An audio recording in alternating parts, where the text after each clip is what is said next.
Countries in the Indo-Pacific region have never really been at ease with China's rise. So this is not a new phenomenon of the unease. They have not at the same time wanted to choose sides between China and the United States. And it's been a permissive environment where they didn't have to for the past 30 years. The United States appeared to be was sorry, the United States and China were engaged in a fairly cooperative arrangement to promote growth and economic prosperity across the region. There was a lot of looking past aggressive Chinese behaviors, whether in the South China Sea or otherwise, and trying to allied over there for the purposes of maintaining a stable and constructive relationship between the United States and China. So there was no incentive before really for countries in the region, and there was certainly no demand signal for them to choose between the United States and China.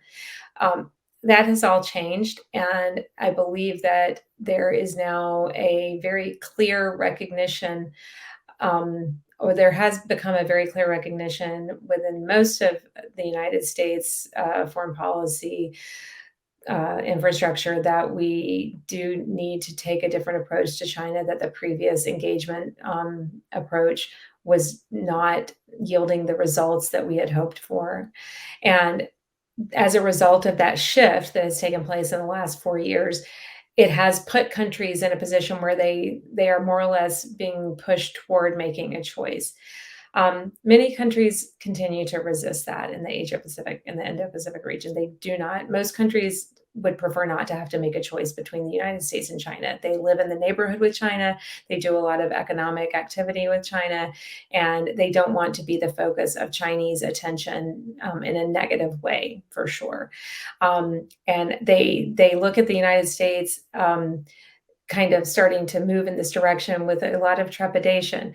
At the same time, I think that they also are very fearful and nervous about China. They want to keep the United States as that over the horizon guarantor of their security and their independence, but they don't know what that looks like anymore as the United States continues to change not only our approach to China, but enter what appears to be a period of increased isolationism that was reflected during the Trump administration, but also seems to be carrying forward in the Biden administration as well, but with a different kind of color to it.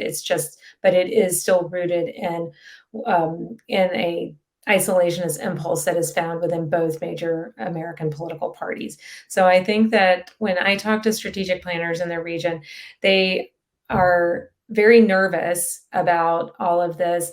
They know, especially for countries like Japan, South Korea, Australia, they know that ultimately if forced to choose, they must choose they want to be in condominium with the United States, and that we're um, that we're their natural ally.